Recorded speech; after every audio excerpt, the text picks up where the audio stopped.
누가가 예수님의 사역을 기록하면서 예수님의 사역의 가장 전반부와 후반부를 나눌 수 있는 어떤 전환점에 와 있습니다.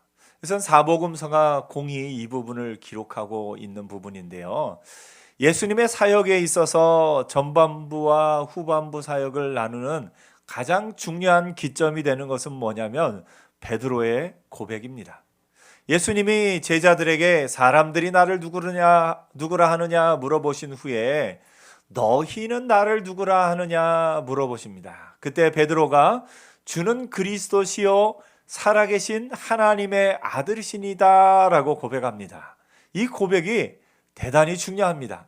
예수님이 단순히 이적을 베푸는 분이거나 어떤 랍비나 가르치는 분이나 그런 분이 아니라 메시아이심을 온전히 인정하는 이 시기가 굉장히 중요합니다. 그래서 예수님께서도 그 이전까지는 이적을 베풀고 병든 자를 고치며 하나님의 나라를 가르치시더니 이 베드로가 주는 그리스도시다라고 고백하는 그 순간부터 예수님이 십자가에 달려 죽으실 것과 또 부활하실 것을 가르치기 시작하십니다. 예수님이 메시아라는 온전한 고백이 있지 않고서는 예수께서 말씀하시는 십자가의 죽음과 부활에 대한 내용을 이해할 수 없기 때문에 그렇습니다. 그러므로 베드로가 주는 그리스도시요 살아계신 하나님의 아들이시니다 고백한 이 사건은 예수님의 사역에 있어서 전반부와 후반부를 나누는 아주 중요한 기점이 되고 있습니다. 누가도 바로 이런 부분, 베드로의 고백, 그 부분을 기록하면서 그 앞부분에 모든 기록들을 예수님에 대한 기록들을 하고 있는데요. 그 예수님에 대한 기록들 전반부 사역의 중요한 것들은 뭐냐면 예수님이 하나님의 나라를 가르치신 것과 예수님이 병든 자들을 고치시는 내용, 이게 앞부분의 중요한 내용입니다. 그 병든 자들을 고치시는 내용 가운데서는 단순히 유대인들만 고치신 것이 아니라 저 거라사 지방, 이방인의 지방에 가서도 귀신 들린 자에게서 그 귀신을 내어 쫓으시고 또 유대인들이 당시 가장 또 낮게 여겼던 여인들과 또 그들의 아픔을 이해하시고 고치셨던 부분을 누가가 기록합니다. 그래서 누가에게 있어서는 예수님께서 단지 유대인들에게만 이적을 베푸시고 그들의 병든 것을 고치신 것뿐만 아니라 이방인들에게 또 더 나아가서 여인들에게 그 모든 아픔을 고치셨다라는 것은 굉장히 중요하게 기록하고 있는 것을 봅니다. 그리고 그 예수님이 이제 전반부 사역의 마지막 부분에 제자들을 내어보내십니다. 제자들을 내어보내면서 둘씩 짝지어서 가서 복음을 전합니다. 그들에게 귀신 내어쫓을 권세도 주셔서 귀신도 내어쫓고 하나님의 나라를 가르칩니다. 오늘 본문의 시작은 그 하나님의 나라를 전한 제자들이 돌아와서 예수님께 이제 고백하는 겁니다. 우리가 가서 했는데 이런 일도 있었고요, 저런 일도 있었고요 하면서 예수님에게 이야기합니다. 얼마나 할 말이 많았겠습니까?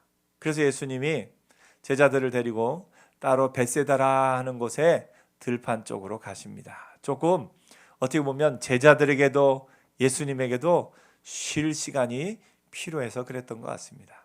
그래서 예수님이 제자들을 데리고 벳세다라는 곳으로 가셔서 그 들판 쪽으로 가는데 사람들이 모여들기 시작합니다. 예전에 예수님이 가실 때는 그 동네 사람들 중심으로 모여듭니다.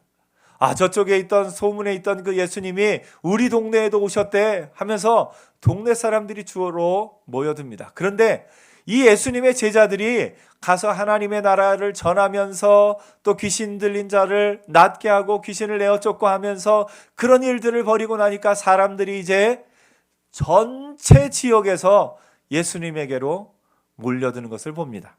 그래서 벳세다에 조용히 하러 가셨는데 오히려 사람들이 모여듭니다. 이때 이 지역의 사람들이 아니라 외부에서 온 사람인 것을 어떻게 아냐면 예수님의 제자들이 예수님에게 이제 밤이 어두워지니까 말합니다. 예수님,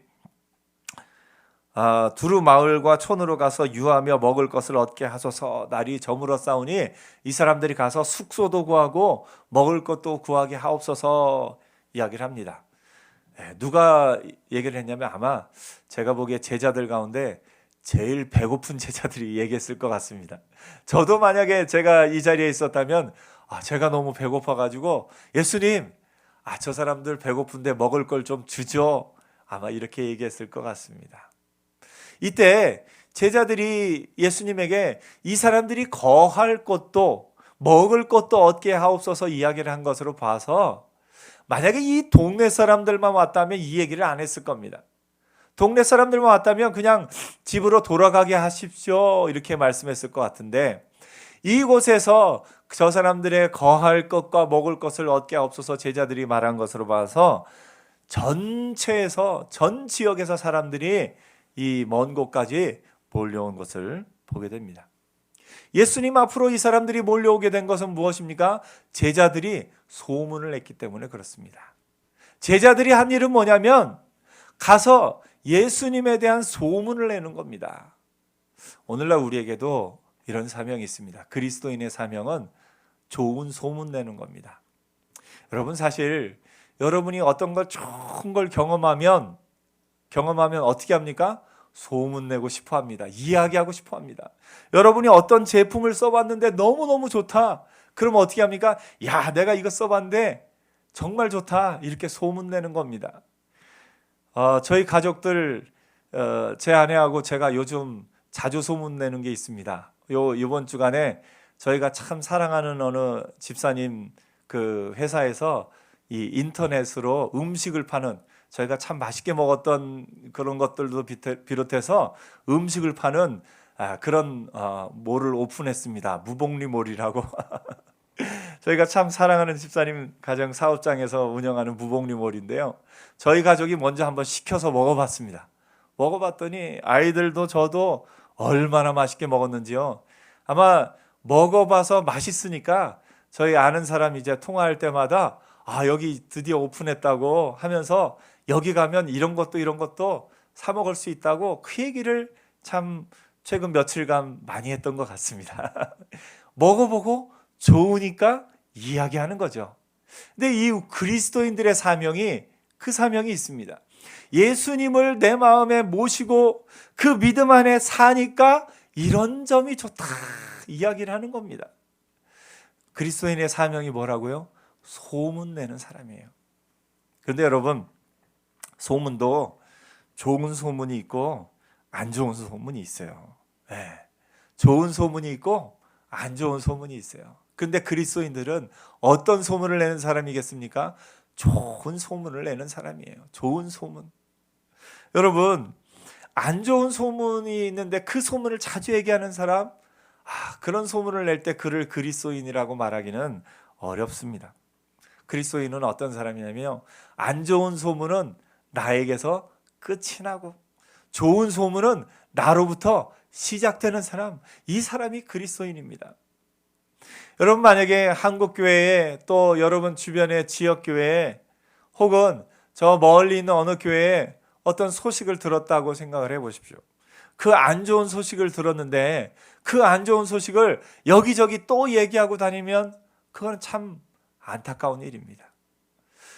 어떤 분은 방송과 어떤 미디어에 나와서 내가 한국교회를 사랑한다 하면서 예수 믿지 않는 사람들도 보는 그곳에서 교회에 대해서 이런저런 이야기를 합니다. 참 안타깝습니다.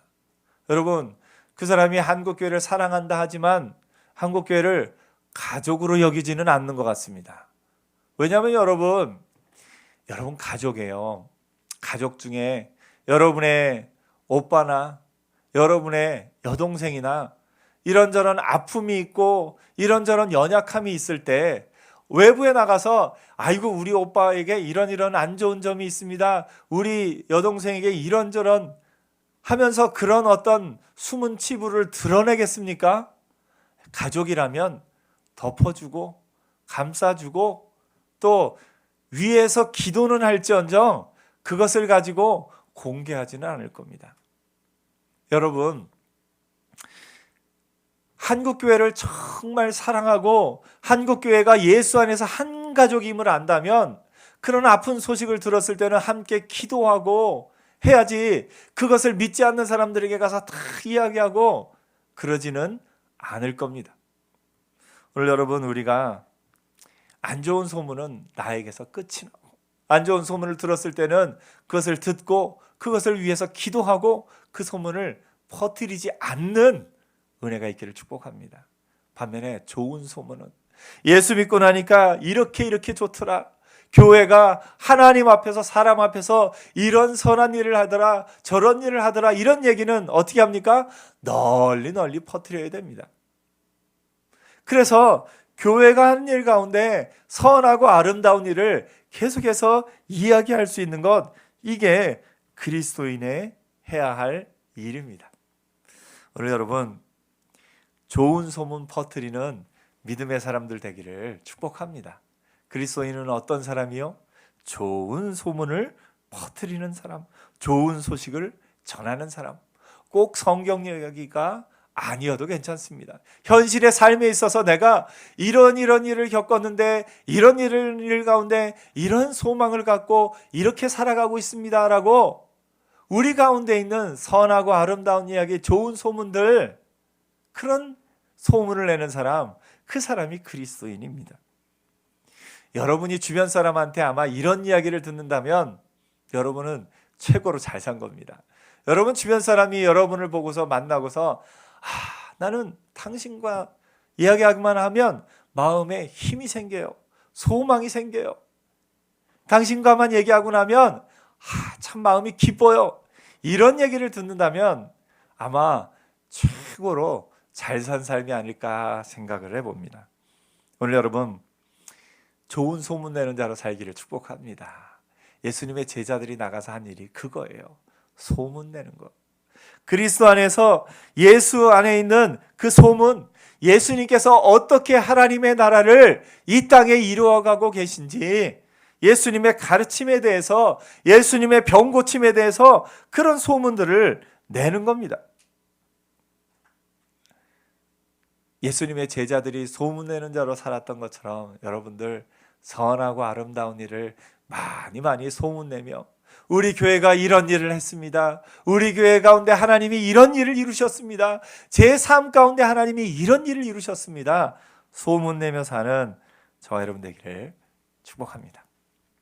예수님의 소문을 듣고 많은 사람들이 이렇게 각처에서, 그 동네 사람뿐만 아니라 저 멀리서도 찾아옵니다. 예수님은 그 사람들이 찾아왔을 때 그 사람들을 거절하지 않으시고 그들을 고쳐주십니다. 11절에 무리가 알고 따라왔거늘 예수께서 그들을 영접하사 하나님 나라의 일을 이야기하시며 병 고칠 자들은 고치시더라. 예수님이 하신 일 가운데 가장 큰 일은 뭡니까? 하나님의 나라의 일을 이야기하면서 병 고치는 일을 한 겁니다. 제자들은 이제 날이 어두워지니까 걱정이 되기 시작합니다. 이 많은 무리의 사람이 어두워지고 배가 고프면 어떻게 될 것을 알기 때문에 그런 것 같습니다. 혹은 저처럼 제자들 가운데 정말 배고픈 사람, 배고파서 나도 이제 못 견디겠다, 우리끼리 먹으러 갈 수 없으니까 사람들 다 보내자 하면서 예수님에게 건의했을 것 같습니다. 예수님이 이 제자들에게 이야기하십니다. 너희가 먹을 것을 주어라. 여러분, 만약에 여러분이 제자인데 예수님이 갑자기 이런 얘기를 하면 어떠실 것 같습니까? 마음이 어이구 이게 무슨 말씀이시지? 하면서 아마 우리의 현실을 바라볼 것 같습니다. 제자들도 그랬습니다.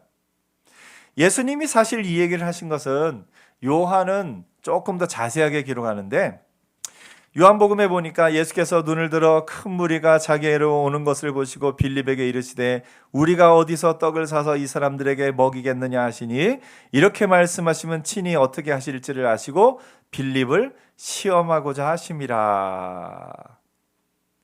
여기서 빌립을 시험하셨다라는 얘기는, 이 시험이라는 단어가 크게 두 가지가 의미가 있어요. 하나는 시험에 들게 하다, 어떤 유혹해서 죄에 빠지게 하다는 그런 temptation이라는 영어 단어의 의미가 있고요. 또 하나는 테스트라는 의미가 있습니다. 사단이 하는 것은 이 temptation이죠. 시험에 들게 하는 건 유혹해서 죄에 빠지게 하는 거예요. 근데 예수님이 하신 것은 테스트의 의미가 있습니다. 시험하여서 그로 하여금 깨닫게 알고 알게 하시기 위한 예수님의 마음이 들어가 있는 겁니다.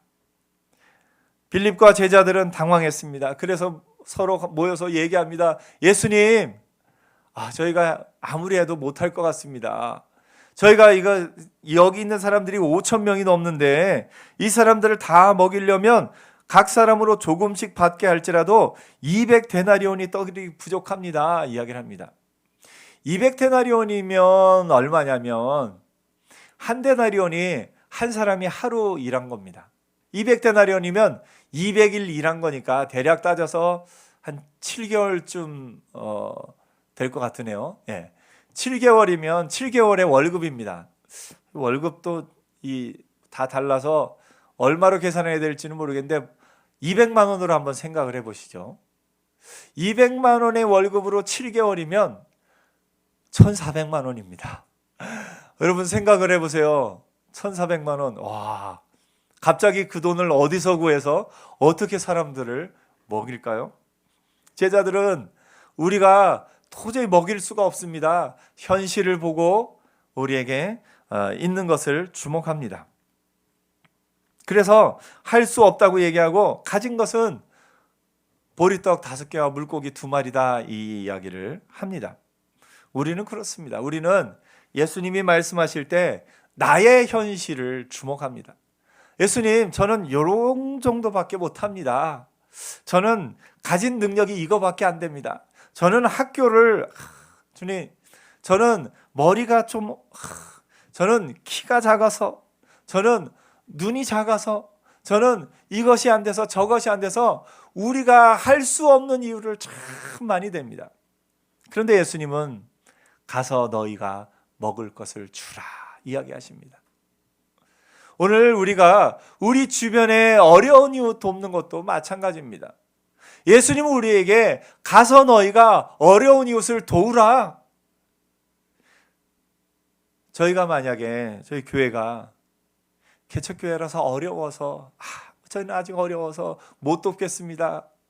오늘 아까 예배 중간에도 9시 예배와 11시 예배 중간에도 어떤 분이 또 찾아오셔서 춥다고 먹을 것이 없다고 제가 있는 한도 내에서 또 최선을 다해서 조금 이렇게 도와드렸습니다.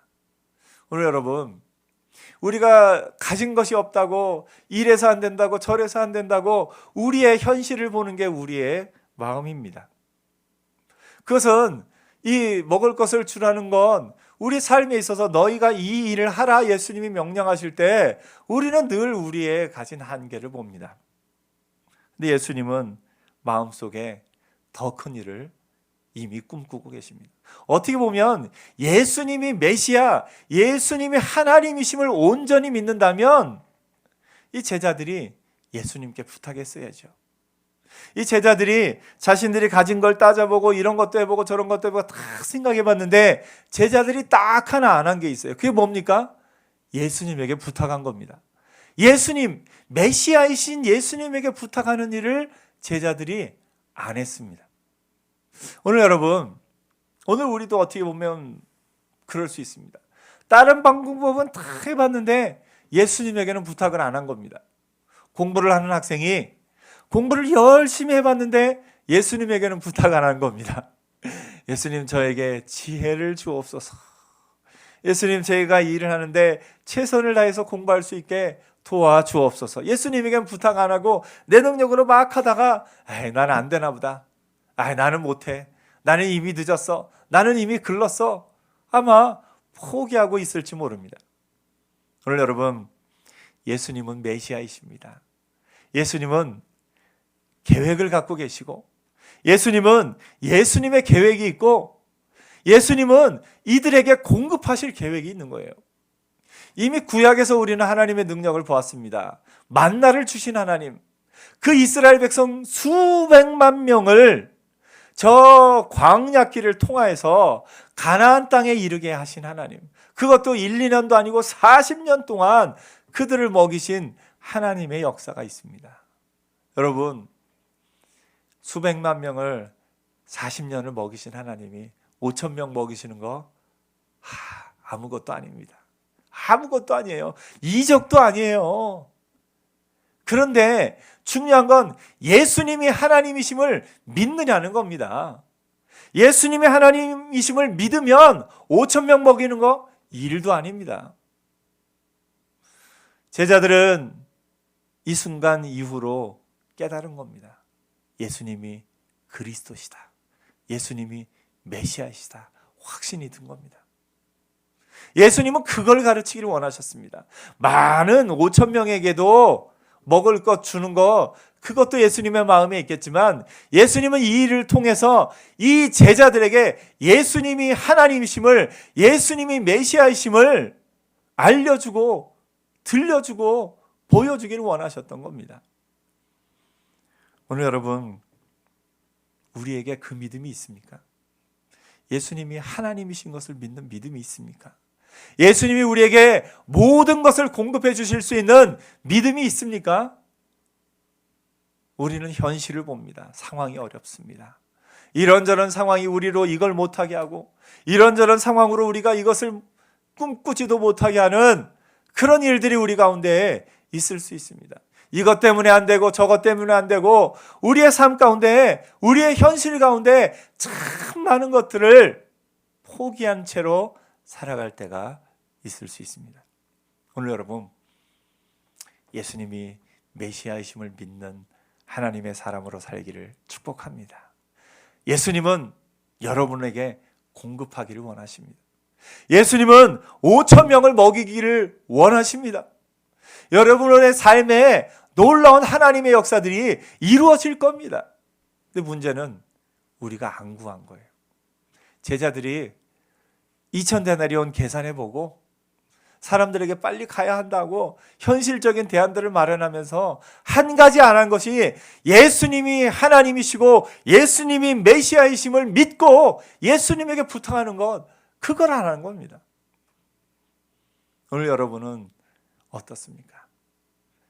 여러분도 오늘 현실 속에서 이래서 안 되고 저래서 안 되고 이것도 안 되고 저것도 어렵고 현실을 바라보고 있지 않습니까? 오늘 여러분, 현실을 우리가 바라보고 현실의 한계를 명확히 하는 거 중요합니다. 그래서 우리가 현실 속에서 우리의 최선을 다하는 거 중요합니다. 그렇게 살아야 돼요. 그런데 내가 최선을 다한 후에 마지막으로 하나 더 할 일이 있습니다. 뭡니까? 메시아이신 예수님에게 우리의 사정을 아뢰고 우리의 사정을 부탁드리는 겁니다. 메시아인 예수님에게 우리의 모든 상황을 아뢰면서 예수님이 하셔야 할 때입니다 라고 맡기는 겁니다. 오늘 여러분, 여러분의 사업 가운데, 여러분의 하는 일 가운데, 학생이면 공부하는 일 가운데, 또 가정주부로서, 또 직장인으로서 여러분이 하는 모든 일 가운데 내가 현실적으로 방법을 찾아보고 최선을 다하고 그 일을 위해 메시아이신 예수님께 모든 것을 아뢰는 은혜가 있기를 축복합니다. 메시아이신 예수님은 계획이 있으셔요. 그리고 그 계획을 우리에게 알려주기를 원하십니다. 메시아이신 예수님은 우리에게 너희가 가서 먹을 것을 주라. 우리에게 또 하나 사명을 주셔요. 너희가 가서 먹을 것을 주라. 우리에게 참 많은 영혼들을 맡기셔요.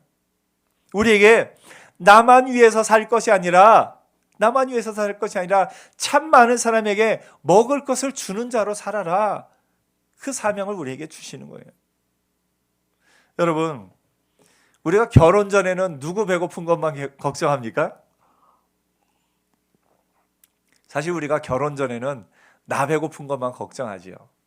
다른 사람 배고픈 거 잘 모릅니다. 그냥 나만 배고프면 화가 나는 거예요. 나만 배고프면 또 다른 사람을 원망하는 거예요. 내가 배고프다고. 근데 결혼하고 나면요, 남편의 배고픈 걸 걱정하고요, 아내의 배고픈 걸 걱정합니다. 자녀를 낳고 나면요, 자녀들 배고픈 걸 걱정합니다. 우리의 먹여 살릴 대상이 늘어나는 거지요. 그런데 그 가족들을 먹여 살리면서 훈련받은 우리가 이제 더 크게 눈을 들어서 누구 배고픈 걸 걱정합니까? 이 땅 가운데 배고픔에 있는 모든 사람을 걱정합니다. 때로는 우리가 전혀 모르는 저 아프리카에 있는 사람들의 배고픈 것을 걱정합니다. 오늘 여러분, 다른 사람의 배고픈 것을 걱정하면서 그들에게 먹을 것을 주라 하시는 예수님의 음성을 듣는 은혜 있기를 축복합니다. 여러분은 여러분 혼자만 먹고 살 사람들이 아니라 여러분을 통해서 수많은 사람들이 먹게 될 겁니다. 여러분은 많은 사람을 먹여 살리는 능력자들이 될 겁니다. 한번 고백해 볼까요? 나는 많은 사람을 먹여 살리는 사람으로 살 겁니다. 아멘. 적어도 여러분 한 명, 여러분 자녀들이 한 명 한 명이 수천 명, 수만 명을 먹여 살리는 능력자들이 될 겁니다. 현실을 보면 제가 무슨 그런 능력자가 돼요. 저는 공부도 그렇게 잘하지 못하고요. 저는 이것도 못하고요. 저것도 못하고요. 저는 좋은 대학 꿈꾸기 쉽지 않습니다. 아니요. 예수님께 구하세요. 예수님께 구하면 여러분이 여러분의 능력에 하나님의 능력이 덧입혀지면 수많은 사람을 먹일 능력자로 살아가게 될 겁니다. 우리는 아직 부족해요. 우리는 아직 연약해요. 어떻게 보면 우리 교회를 향해서도 아직 개척교회인데 아직 몇 명 모이지도 않는데 하면서 우리의 현실, 우리의 연약함을 볼 수 있습니다. 현실을 봅니다. 현실을 압니다. 그러나 우리가 그 위에 메시아이신 예수님께 구하는 겁니다. 하나님, 우리를 통해 이 지역의 수많은 사람을 먹여 살리게 하옵소서. 말씀으로 먹여 살리고 또 생명으로 또 어려운 사람을 도움으로 먹여 살리는 우리 교회가 될 겁니다. 오늘 여러분, 여러분의 삶도 주변 많은 사람을 먹여 살리는 자로 살 겁니다. 여러분 스스로의 능력을 보면서 그 안에 머물지 마십시오. 메시아이신 예수님께 나를 내어 맡길 때 하나님이 나를 통해서 너희가 먹을 것을 주라 말씀하신 예수님께서 우리를 통해 수많은 사람을 먹여 살리는 그런 역사가 일어날 겁니다. 그래서 나의 사명은 많은 사람을 먹여 살리는 거다. 예수님께서 나에게 너희가 먹을 것을 주라 오늘 우리에게 말씀하고 계십니다. 그래서 이번 한 주간 살면서도 나를 통해서 많은 사람을 먹여 살리는 능력자로 살기를 축복합니다. 꼭 밥만 먹을 것을 주는 것이 아니라 말로, 우리의 말로 주변 사람들이 우리의 말로 살아납니다. 우리의 말로 용기를 얻고요. 우리의 말로 소망을 얻습니다. 사람이 떡으로만 살 것이 아니요 하나님의 말씀으로 살 것이니라 하신 말씀이 여기에도 또 우리 가운데도 있습니다. 우리가 하나님이 우리에게 주신 그 말씀으로 주변 사람을 먹여 살리고 또 실질적으로도 가난하고 어려운 사람들을 먹여 살리는 또 주변에 많은 사람들을 먹여 살릴 수 있는 기업가가 돼서 많은 그 기업에 속한 사람들을 먹여 살리고 직장인이 돼서 자신의 일을 최선을 다함으로써 그 회사와 또 함께하는 사람들을 유익하게 하고 또 삶의 모든 모습 가운데 주변 사람들을 현실적으로 말씀으로 먹여 살리는 능력자로 사는 한 주간 되기를 여러분의 평생 되기를 축복합니다. 기도하겠습니다.